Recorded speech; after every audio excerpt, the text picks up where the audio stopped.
और मैं तो बनारस का सांसद हूं। मगही पान और बनारस का संबंध हम लोगों से ज्यादा अच्छा अब कौन जानेगा। साथियों, नवादा हो, गया जी हो, नालंदा हो, औरंगाबाद, जहानाबाद, अरवल हो, यहां अद्भुत सामर्थ्य है। इस क्षेत्र के नायक बिहार केसरी श्री कृष्ण बाबू जी ने बिहार के विकास की जो नींव रखी, वो आज भी हम सबके लिए प्रेरणा देती है। ये धरती लोकनायक जयप्रकाश नारायण और भोला सिंह जी जैसे जनसेवकों की कर्मभूमि रही है। मगध की मिट्टी ने इतिहास में अनेक महान संतानों मां भारती को दी है। साथियों, मगध पुरातन भारत की शान है। अब हमें मगध को, बिहार को फिर वही पुराना गौरव लौटाना है। हमें इस क्षेत्र को फिर से वैश्विक ज्ञान विज्ञान का केंद्र बनाना है, विकसित बिहार बनाना है। इसलिए आज मैं एनडीए के सभी उम्मीदवारों के लिए आप सभी का आशीर्वाद मांगने आया हूं। और यहां जो मैं उत्साह देख रहा हूं, जो जोश से भरे हुए नौजवानों को देख रहा हूं,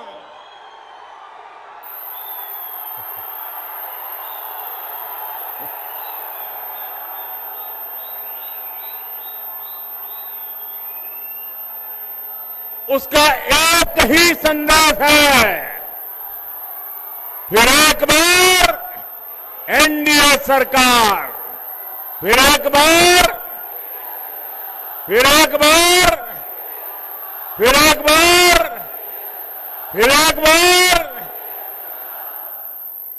बिहार में फिर से सुशासन सरकार। साथियों, यहां बहुत बड़े स्तर पर खेती किसानी होती है। अनेक परिवार पशुपालन से भी जुड़े हैं। आजादी के बाद की सरकारों ने छोटे किसानों के हितों को प्राथमिकता नहीं दी। इस वजह से छोटे किसान हमेशा संकटों से घिरे रहे।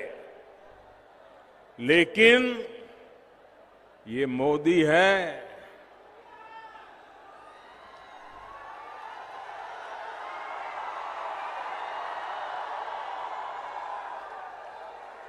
जिसे किसी ने नहीं पूछा, मोदी उन्हें पूजता है।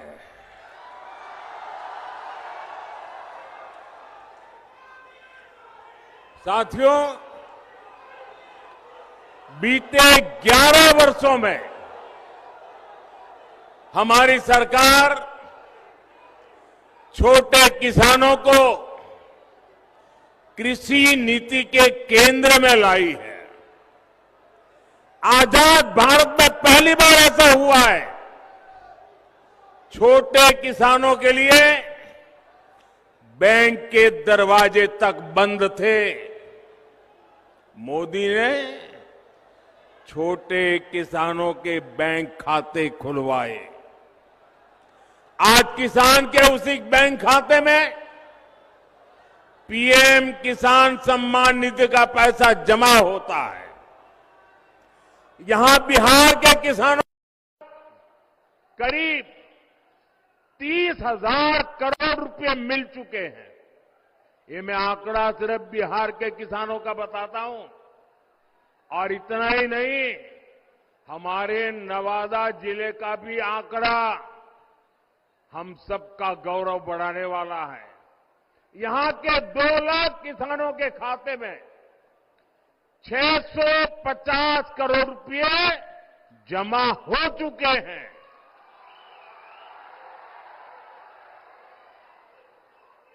और मेरे भाइयों बहनों, याद रखिए, ये सारा का सारा पैसा बिना कट कमीशन और करप्शन के किसान के खाते में जमा हुआ है। अगर जंगल राज वाले होते, उनके साथी कांग्रेस वाले होते, तो आपके हक का ये सारा का सारा पैसा लूटकर अपनी तिजोरी भर लेते। और ये मैं नहीं कह रहा हूं, कांग्रेस के ही एक प्रधानमंत्री ने कहा था कि दिल्ली से 1 रुपया निकलता है तो गांव जाते जाते 15 पैसा हो जाता है। ये रास्ते में ये कौन सा पंजा था जो रुपये को घिस करके 15 पैसा बना देता था। साथियों, बिहार के लिए एनडीए का जो घोषणा पत्र आया है, उसमें तो किसानों और पशुपालकों को डबल उपहार मिला है। अभी किसानों को केंद्र सरकार, दिल्ली की सरकार पीएम किसान सम्मान निधि के 6,000 रुपये उनके खाते में जमा करती है। अब बिहार एनडीए ने ये घोषणा की है कि यहां फिर से सरकार बनने के बाद भारत सरकार जो देती है उसके उपरांत 3,000 रुपये अतिरिक्त हमारे किसान साथियों को दे दिया जाएगा। साथियों, बिहार की इस मिट्टी ने आर्यभट्ट जैसे महान गणितज्ञ पैदा किए। बिहार की जनता का अंक गणित भी अच्छा है और सामान्य ज्ञान में भी उसका कोई मुकाबला नहीं है। ये चारे वाले सोचते हैं कि बिहार की जनता को चरा जाएंगे, जबकि इनकी रग रग की सच्चाई ये बिहार की जनता भली भांति जानती है। साथियों, आरजेडी हो या कांग्रेस, ये सिर्फ 2 परिवारों के ही इर्द गिर्द सिमटी हुई पार्टियां हैं। एक बिहार का सबसे भ्रष्ट परिवार, दूसरा देश का सबसे भ्रष्ट परिवार। और इनके 2 परिवारों में ही बड़ा घमासान छिड़ गया है। यहां एक जंगल राज के युवराज है, उन्हें लगता है कि कांग्रेस के युवराज की पदयात्रा ने उन्हें ही पैदल कर दिया है। और सोचिए, जंगल राज के युवराज को पैदल तो किया ही, सीएम पद के नाम पर कांग्रेस ने हामी तक नहीं भरी। इसके साथियों, आजकल ये दोनों दल एक दूसरे के बाल नोचने में लगे हैं। और तो खबर ये है कि हर बूथ पर कांग्रेस के लोगों ने आरजेडी को हराने की ठान ली है। आप देखिएगा, 11 तारीख को दूसरे चरण का मतदान खत्म होते ही कांग्रेस आरजेडी एक दूसरे का क्या हाल करते हैं, माथे फोड़ना शुरू कर देंगे।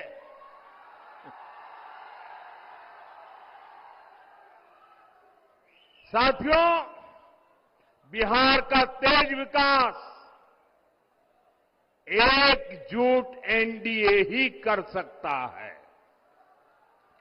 आज बिहार में नीतीश जी का शानदार नेतृत्व है, साथ में हमारे पूर्व मुख्यमंत्री मांझी जी है, उपेंद्र कुशवाहा जी है, मेरे युवा साथी चिराग बाबू है,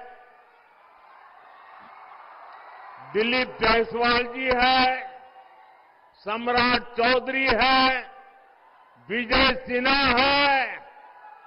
ऐसी एक सशक्त टीम हमारे पास है। एनडीए सबको अवसर देता है, सबको सम्मान देता है, जबकि जंगल राज वालों के लिए सिर्फ और सिर्फ अपना परिवार सबसे ऊपर है। साथियों, जो पिछड़ा है वो हमारी प्राथमिकता है। एनडीए सरकार की कल्याणकारी योजनाओं में ये साफ साफ दिखता है। हर गरीब को पक्का घर मिले, ये मोदी का संकल्प है। हमारी सरकार ने गरीबों के लिए देश में 4 करोड़ से ज्यादा पक्के घर बनवाए। ये 4 करोड़ घर आंकड़ा छोटा नहीं है।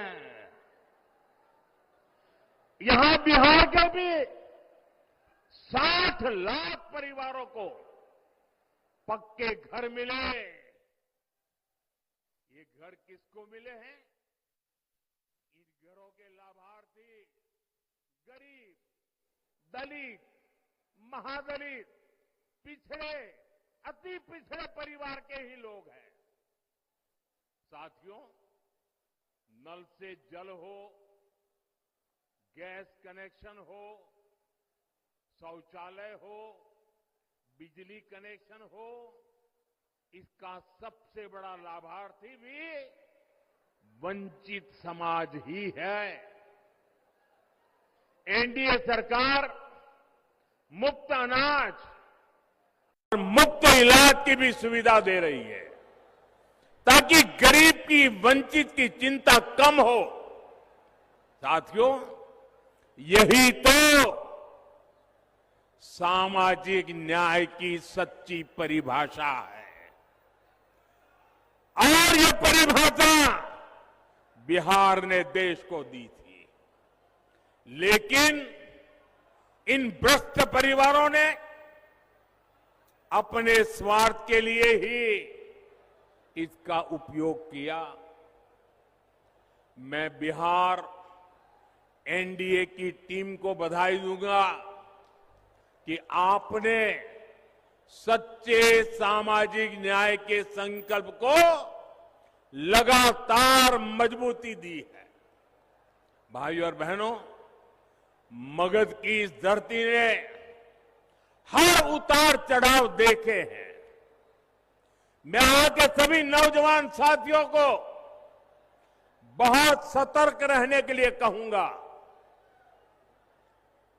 मेरे नौजवान साथियों, मेरी बात गौर से सुनिए और अपने परिवार के जो बड़े लोग हैं, जरा उनसे मेरी ये बात की चर्चा कीजिए।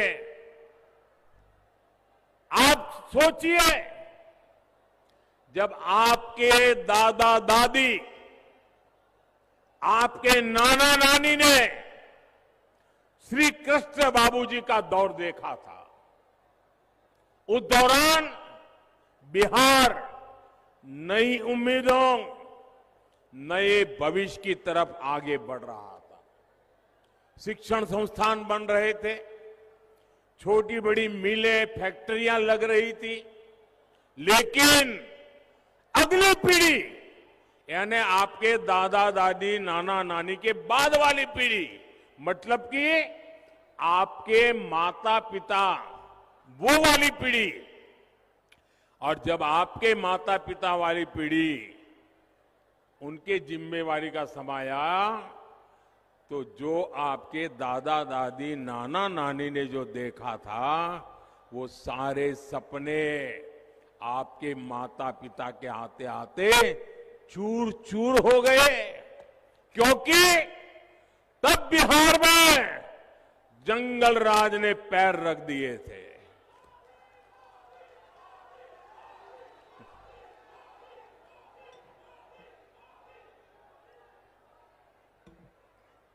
साथियों,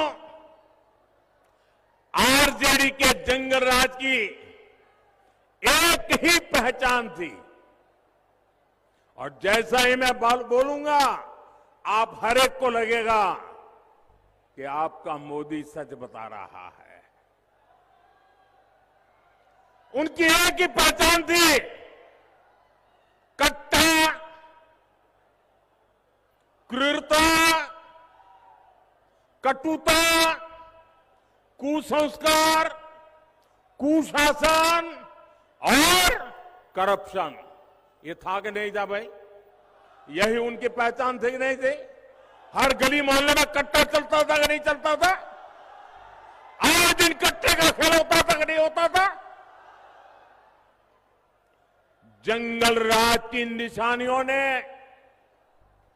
मगध के गौरव पर नरसंहार का, समाज के में बंटवारे का दाग लगा दिया। हालत तो यह थी, किसी कर्मचारी का वेतन बढ़ता था तो वो परेशान हो जाता था। ये दिल्ली में बैठे एयर कंडीशन कमरे वालों को समझ नहीं आएगा।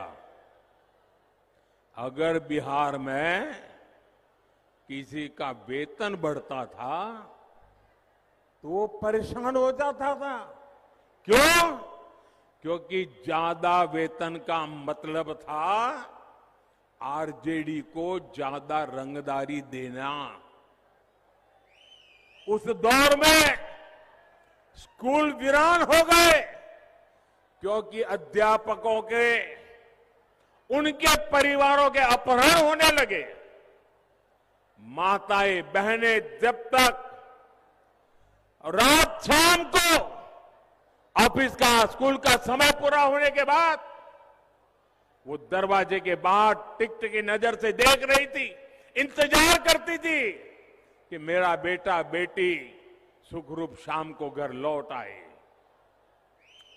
जंगल राज के उस दौर में 10-20 नहीं, करीब करीब 37,000, 37,000 अपहरण हुए थे।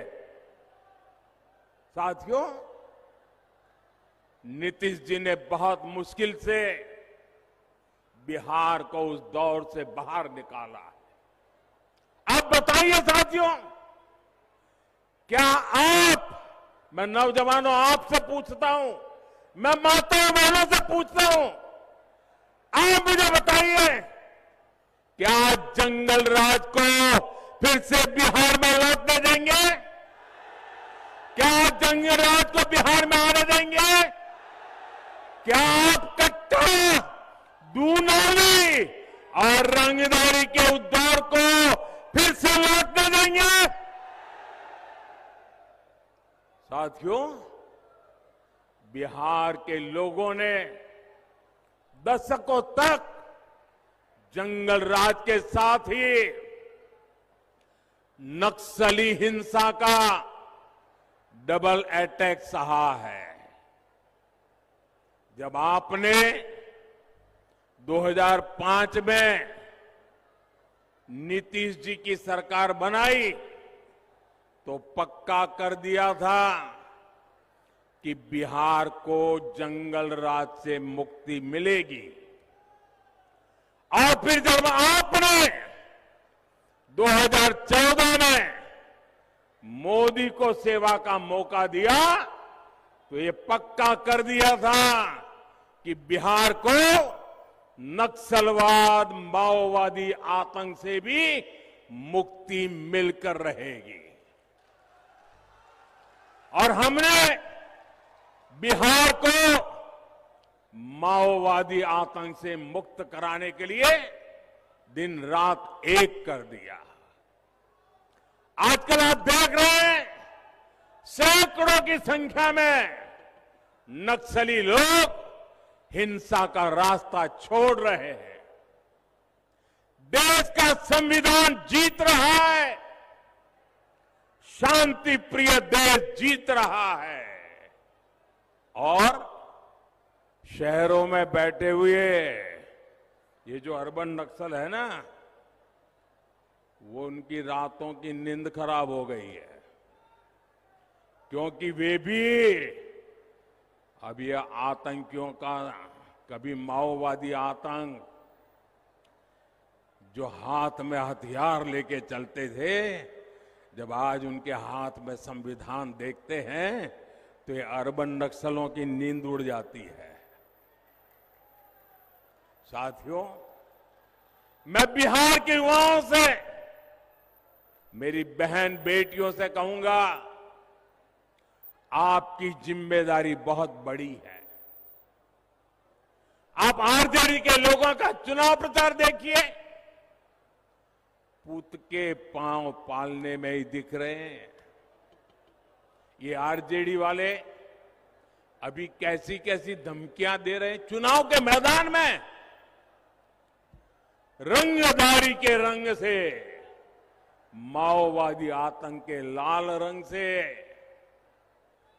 मेरे भाइयों बहनों, हमें बिहार को बचाना है। और ये हर नौजवान की जिम्मेदारी है, हर मां बहन की जिम्मेदारी है।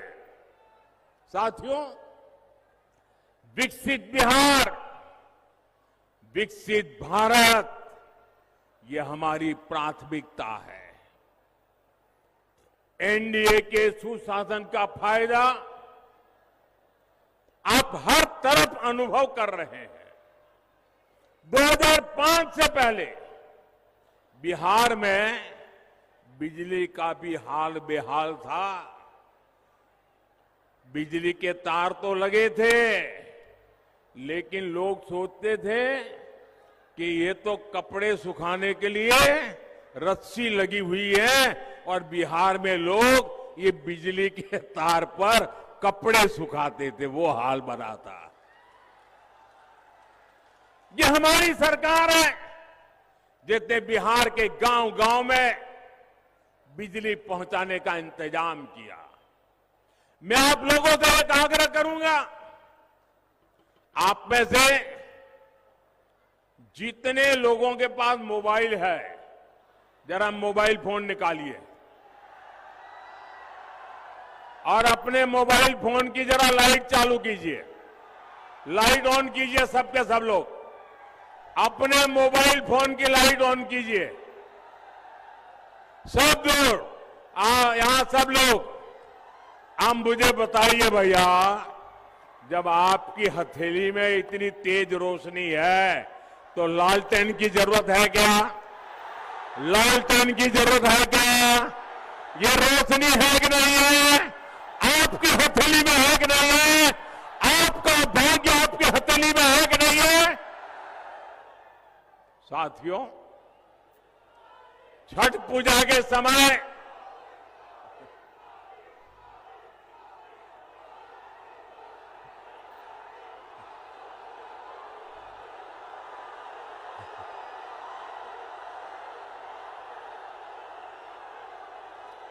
आप मोबाइल नीचे करिए भैया, आपका प्यार मुझे मंजूर है। साथियों, छठ पूजा के समय हम प्रकृति की, सूर्य देव की पूजा करते हैं। आरजेडी कांग्रेस के लोग छठी मैया की पूजा को नौटंकी, ड्रामा बताते हैं, ड्रामा। छठी मैया का अपमान करते हैं। इन लोगों को सूर्य देव की शक्तियों का भी अंदाजा नहीं है। ये हमारी सरकार है जो सूर्य देव की ऊर्जा से बिजली बनाने में जुटी है।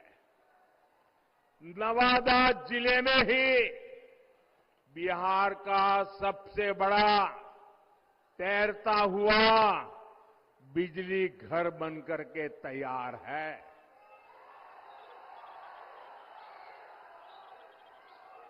और जो दिल्ली से, बड़े बड़े शहरों से ये चुनाव की खुशबू लेने आए हैं ना, उनको भी मैं कहूंगा जरा नवादा का ये तैरता हुआ सोलर प्लांट देख करके जाइए। लिखे या न लिखे, लेकिन देख करके तो जाइए।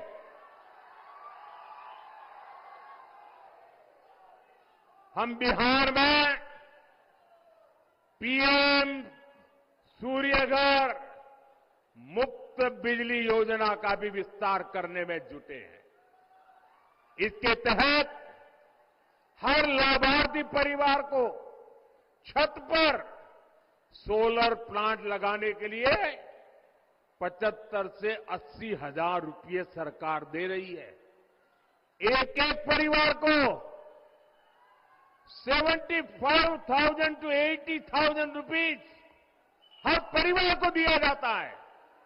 साथियों, जिन घरों में ये सोलर प्लांट लग रहा है, वहां का बिजली बिल 0 हो गया, 0। बिजली का बिल 0 हुआ, इतना ही नहीं, अतिरिक्त बिजली बेच करके कमाई भी हो रही है भाइयों। साथियों, बिहार में फिर से एनडीए सरकार बनने के बाद इस अभियान को और तेज किया जाएगा। साथियों, बिहार के नौजवानों को बिहार में ही अच्छी शिक्षा मिले, इस पर हमारा बहुत जोर है। नीतीश जी के नेतृत्व में जो सुशासन आया है, उससे बिहार शिक्षा और कौशल विकास के केंद्र के रूप में उभर रहा है। आज बिहार में बहुत बड़ी संख्या में स्कूल, कॉलेज और इंजीनियरिंग कॉलेज बन रहे हैं। इसका बहुत बड़ा फायदा हमारे बिहार के युवाओं को हो रहा है। अब उनके सामने पढ़ने के लिए दूसरे राज्यों में जाने की मजबूरी नहीं है। साथियों, आने वाले समय में ये क्षेत्र अमृतसर, कोलकाता इंडस्ट्रियल कॉरिडोर का महत्वपूर्ण केंद्र होने जा रहा है। हजारों करोड़ रुपए का निवेश यहां होने वाला है। आने वाले सालों में यहां सैकड़ों उद्योग लगेंगे।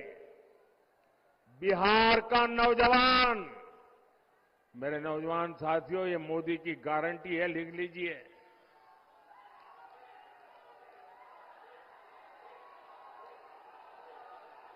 आने वाले समय में बिहार का नौजवान बिहार में ही काम करेगा।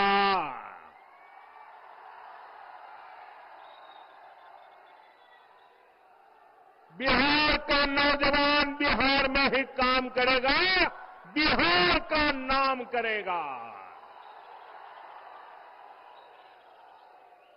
वो दौर दूर नहीं जब बिहार में मोबाइल फोन बनेंगे, इलेक्ट्रिक व्हीकल बनेंगे, यहां बने कपड़े दुनिया भर में निर्यात होंगे।